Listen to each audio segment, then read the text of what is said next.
അലീനയും ശരണ്യയും കൂടി അമ്പലത്തിൽ തൊഴുത് ഇറങ്ങിയതിന് ശേഷം ആലിൻ്റെ മൂട്ടിലിരുന്ന് സംസാരിക്കുകയാണ്. ഇവിടെ നല്ല തണലുണ്ടല്ലോ, നമുക്ക് കുറച്ച് നേരം ഇവിടെ ഇരിക്കാമെന്നും പറഞ്ഞിട്ടാണ് അലീന അവളെ അവിടെ പിടിച്ചിരുത്തുന്നത്. എന്നിട്ട് മോളെ ഇപ്പോൾ എങ്ങനെയുണ്ട്, അമ്പലത്തിൽ തൊഴുതപ്പോൾ നല്ല സമാധാനം തോന്നുന്നുണ്ടോ എന്നൊക്കെ ചോദിച്ചു. ആ ചേച്ചി, എനിക്കിപ്പോൾ നല്ല ആശ്വാസമുണ്ട് ചേച്ചി, എൻ്റെ വിഷമങ്ങളൊക്കെ മാറിയതുപോലെ എനിക്ക് തോന്നുന്നു. ഞാൻ എല്ലാം ഭഗവാന് സമർപ്പിച്ചിട്ടുണ്ട്, എൻ്റെ വിഷമങ്ങളെല്ലാം മാറി എന്നൊക്കെ ശരണ്യ പറഞ്ഞു. അലീന ചോദിക്കുകയാണ്, ഈ ലോകത്തിൽ ഏറ്റവും നമ്മൾ ഭയക്കുന്നത് ആരെയെന്നറിയാമോ എന്ന് ചോദിച്ചു. അറിയില്ലെന്ന് പറഞ്ഞപ്പോൾ അലീന പറയുകയാണ്, മനുഷ്യനെയാണ് ഏറ്റവും കൂടുതൽ പേടിക്കുന്നത്. മനുഷ്യനാണ് മറ്റു മൃഗങ്ങളെക്കാളും ഏറ്റവും ക്രൂരന്മാരായിട്ടുള്ളത്. വിശ്വസിക്കുന്ന ആൾക്കാരെ ചതിക്കുന്നത്, വേറെ ആരും ഇങ്ങനെയൊന്നും ചെയ്യില്ലെന്ന് പറഞ്ഞിട്ട് അലീന ഓരോ കാര്യങ്ങൾ പറഞ്ഞുകൊണ്ടിരിക്കുകയാണ്. അവസാനം ശരണ്യ ചോദിക്കുകയാണ്, ചേച്ചി ഞാനൊരു സത്യം പറയട്ടെ, എനിക്ക് ചേച്ചിയോട് ഞാൻ ഇതുവരെ പറയാതെ മറച്ചു വെച്ചിരുന്നൊരു കാര്യമാണ്, ഞാൻ പറയട്ടെ എന്ന് പറഞ്ഞിട്ട് പറയുകയാണ്. ചേച്ചി ജോലിക്ക് നിൽക്കുന്ന വീട്ടിലെ പയ്യനില്ലേ രോഹിത്ത്, അയാൾ എന്നെ ഒരു തരത്തിലും ഉപദ്രവിച്ചിട്ടില്ല. ഇത് കേട്ട് അലീന ആകെ ഷോക്കായിപ്പോയി. അലീനയ്ക്ക് വിശ്വസിക്കാൻ പറ്റിയില്ല. സത്യമാണ് മോളെ ഈ പറയുന്നതെന്ന് ചോദിച്ചു.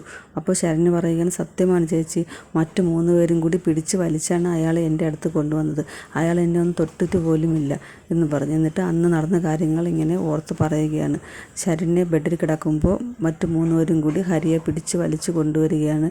എന്നിട്ട് ഹരിയോട് നിർബന്ധിക്കുകയാണ്. അപ്പോൾ ഹരി പറയുന്നു, എനിക്ക് വേണ്ട, എനിക്ക് പറ്റില്ല, എനിക്ക് വയ്യ, നീ ഇവളെ ചതിച്ചല്ലടാ ഇവിടെ കൊണ്ടുവന്നതെന്ന് പറഞ്ഞിട്ട് രോഹിത്ത് കരയുകയാണ്. അപ്പോൾ ഹരി രോഹിത്തിൻ്റെ ചെവിട്ടിൽ ഒറ്റ അടി കൊടുത്തു. എന്നിട്ട് പറയുകയാണ്, നീ കൂടെ നിന്നിട്ട് ചതിക്കുന്നു, എല്ലാത്തിനും കൂടെ ഉണ്ടായിട്ട് നിനക്ക് വേണ്ടിയല്ലേ ഞാൻ ഇവളെ കൊണ്ടുവന്നതെന്ന് പറയുന്നു.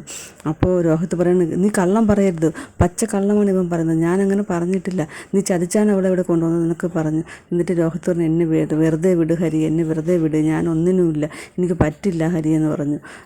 ശരണ്യയും തൊഴുത് പറയുകയാണ്, ചേട്ടാ എന്നെ ഒന്നും ചെയ്യല്ലേ ചേട്ടാ, എനിക്ക് വയ്യ ചേട്ടാ, ഞാൻ ചത്തുപോകും ചേട്ടാ, എന്നെ ഒന്നും ചെയ്യല്ലേ എന്ന് ശരണ്യ കരഞ്ഞു പറയുകയാണ്. രോഹിത്ത് അതിന് മുമ്പ് തന്നെ രോഹിത്ത് കരയുകയാണ്. ഇതൊക്കെ കണ്ട് രോഹിത്ത് ആകെ പേടിച്ചു പോയിട്ടിരിക്കുകയാണ്. എന്നിട്ട് രോഹിത്ത് എന്നെ പറഞ്ഞിട്ട് അനുസരിക്കാത്തത് കൊണ്ട് ഹരിയും എല്ലാവരും ചേർന്ന് ബാത്റൂമിൽ പൂട്ടിയിട്ടു. ഇതാണ് അവിടെ സംഭവിച്ചതെന്ന് ശരണ്യ പറഞ്ഞു. ശരണ്യയോട് അലീന ചോദിച്ചു, മോൾ എന്താ ഇത് ആരോടും തുറന്ന് പറയാത്തത്, ഇത് നേരത്തെ പറയേണ്ടതല്ലായിരുന്നു എന്ന് ചോദിച്ചു. അപ്പോൾ ശരണ്യ പറഞ്ഞു, ഞാൻ പോലീസിനോട് പറഞ്ഞതാണ്, 3 പേരെ ഉണ്ടായിരുന്നുള്ളൂ എന്ന് പറഞ്ഞു, പിന്നെ എൻ്റെ വീട്ടുകാരോടും പറഞ്ഞു. പക്ഷേ പോലീസ് ആ ചേട്ടൻ്റെ പേരും കൂടി എഴുതി ചേർത്തു. പോലീസ് പറഞ്ഞത് 4 പേരുണ്ടെങ്കിൽ കേസിന് കുറച്ചും കൂടി ബലമുണ്ടായിരിക്കുമെന്നാണ്, അവൻ്റെ പേരും കൂടി ഇരിക്കട്ടെ എന്ന് പോലീസ് പറഞ്ഞു. വീട്ടുകാരോടും അങ്ങനെ പറയാൻ പറഞ്ഞു. അങ്ങനെ എല്ലാവരും കൂടി എന്നെ നിർബന്ധിച്ചപ്പോൾ ഞാനും അങ്ങനെ പറഞ്ഞതാണ്. പീഡന കേസായതുകൊണ്ട് പ്രതികൾ കൂടുതലുണ്ടോ അത്രയും കേസിന് ബലം കിട്ടുമെന്നൊക്കെ പറഞ്ഞപ്പോൾ എനിക്കും പിന്നെ ഒന്നും പറയാൻ പറ്റിയില്ല. ഞാൻ പറഞ്ഞതാണ് 3 പേരേ ഉള്ളൂ എന്ന് ഞാൻ പറഞ്ഞതാണ്, പക്ഷേ ആരും എന്നെ അത് പറയാൻ സമ്മതിച്ചില്ല എന്ന് പറഞ്ഞു.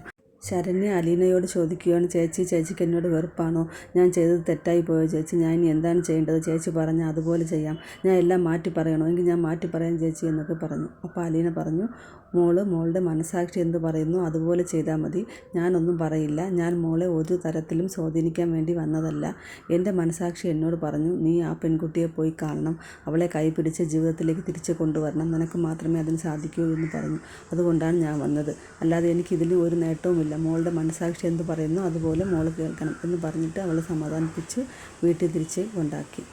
അലീന തിരികെ വന്നു.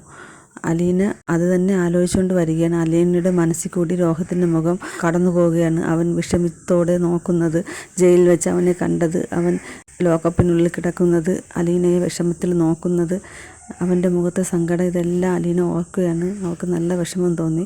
വീട്ടിൽ വന്നിട്ട് അച്ഛനെ വിളിച്ചു. അപ്പോൾ ബാലചന്ദ്രൻ മേനോൻ പറഞ്ഞു, ഞാൻ ഒരു സ്ഥലം വരെ പോയിട്ടേ വരുള്ളൂ, എന്താ മോളെന്ന് ചോദിച്ചു. ഇല്ലച്ഛ, എനിക്കൊരു കാര്യം പറയാനുണ്ട്, അച്ഛൻ വന്നിട്ട് പറയാമെന്ന് പറഞ്ഞു.